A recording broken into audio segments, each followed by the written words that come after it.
You jumped the bandwagon. You're all like, oh, I'm against the globalist elite, blah, blah, blah.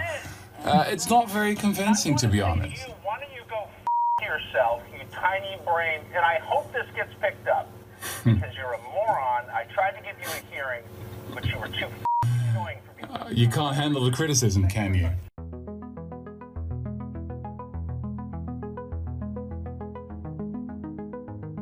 We gotta be talking about taxes. That's it. Taxes, taxes, taxes. All the rest is bullshit, in my opinion. I mean, it feels like I'm at a firefighters conference and no one's allowed to speak about water. That's one of the great moments, maybe the great moment in Davos history. Rutger Bregman is the author of Utopia for Realists, and he joins us now.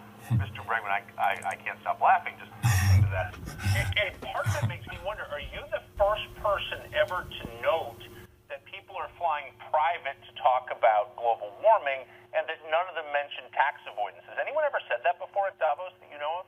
Oh, I'm not sure. I'm not an expert on Davos history, but it is a bit hypocritical, isn't it? Yes, it is. And others have noted that. We've noted it on this show. We've just never gone to Davos and said it out loud as you did. So if I was wearing a hat, I would take it off to you. What response did you get? Well, I mean, they were not very happy with me, but I'm just I think a random Dutch historian who's basically saying whatever around the globe is thinking. You know, the vast majority of Americans, for years and years now, according to the polls, including Fox News viewers and including Republicans, are in favor of higher taxes on the rich. You know, higher inheritance taxes, higher top marginal tax rates, higher wealth taxes. It's all really mainstream. But no one's saying that at Davos, just as no one's saying it on Fox News, right? And I think the explanation for that is quite simple, is that most of the people in Davos, but also here on this channel, have been bought by the billionaire class. You know, you're not meant to say these things. So I just went there and I thought, you know what, I'm just going to say it, just as I'm saying it right here on this channel. Well, what was interesting, I thought, about what you said was you noted something. I mean, many people have called for higher taxes, but very few. Well, not on this channel, is it? I mean, almost all of the pundits on this channels for years have been against higher taxes, right? Even though the vast majority of Americans is in favor of it. I mean, I don't know. It would be interesting to know how many hours of Fox you've watched, but I'm interested in what you said about tax avoidance. So, I mean, just because someone faces a specific tax rate does not mean that person pays that tax rate at all. I don't think Netflix, for example, paid any taxes last year at all.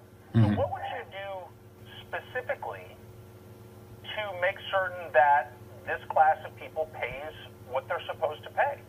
Well, it's about multiple things. So we should really crack down on tax paradises and on tax avoidance. That's a major issue.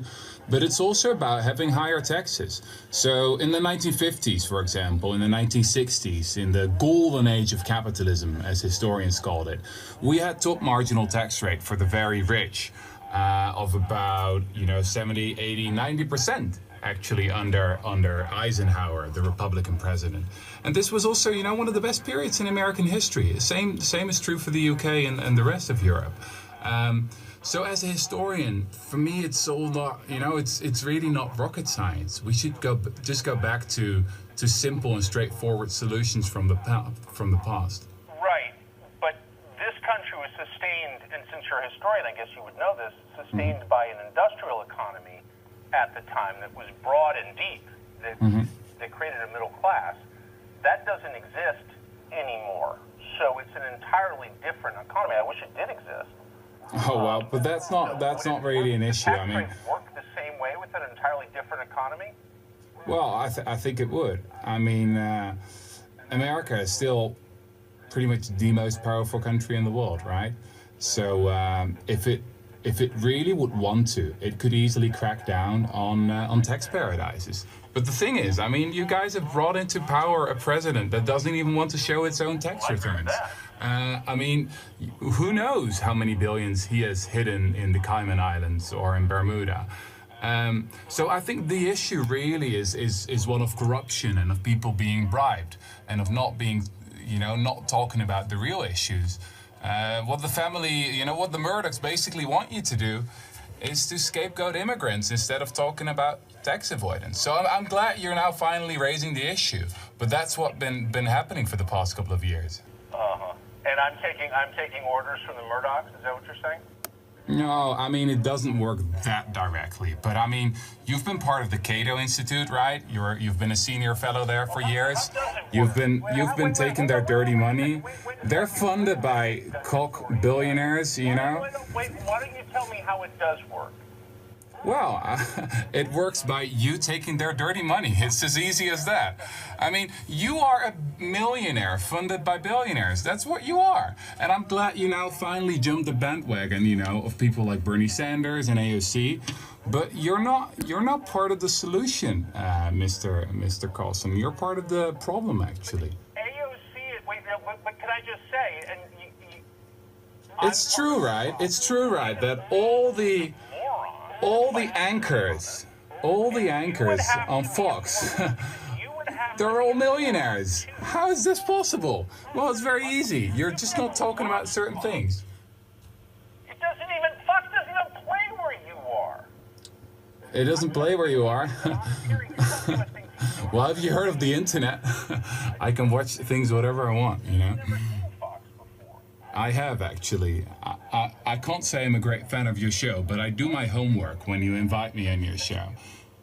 So, I mean, you're probably not going to air this, but I went to Davos to speak truth to power, and I'm doing exactly the same thing right now.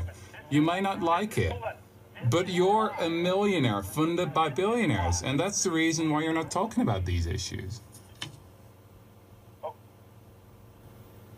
But I am talking about this issue. Yeah, only now. Come on, you jumped the bandwagon. You're all like, oh, I'm against the globalist elite, blah, blah, blah.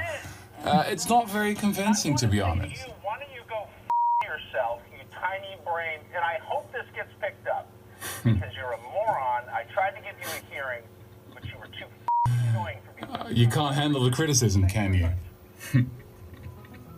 There's a war on alternative media. There's a war where they're trying to criminalize political expression. There's a war where they're trying to criminalize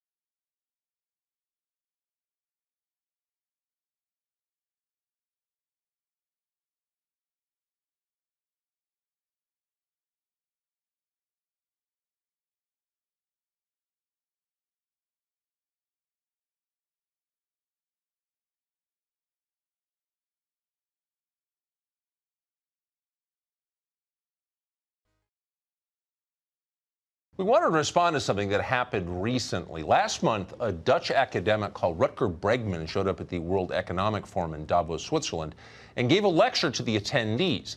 How is it, he wondered, that global elites can say they care so deeply about climate change, yet show up at Davos in private jets? And by the way, how come nobody at Davos ever mentions the epidemic of tax evasion by the world's supposedly progressive billionaire class?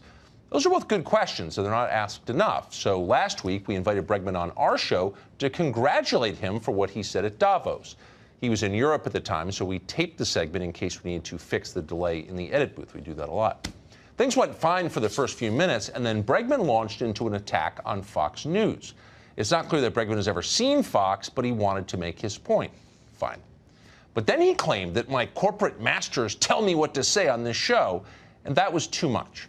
Whatever my faults or those of this channel, nobody in management has ever told us what positions to take on the air. Never. Not one time. We have total freedom here, and we're grateful for that. I've hosted shows on both the other cable channels, so I know firsthand how rare that freedom is. On this show, thanks to Fox, we get to say exactly what we think is true, for better or worse. But there was no convincing Rutger Bregman of that. He knew what he knew. So I did what I try hard never to do on this show, and I was rude. I called him a moron, and then I modified that word with a vulgar Anglo-Saxon term that is also intelligible in Dutch. In my defense, I would say that that was entirely accurate, but you're not allowed to use that word on television. So once I'd said it out loud, there was no airing the segment. As it turns out, Bregman taped our exchange. He released the audio today, and if you like, you can listen to it. There is some profanity, and I apologize for that. On the other hand, it was genuinely heartfelt. I meant it with total sincerity.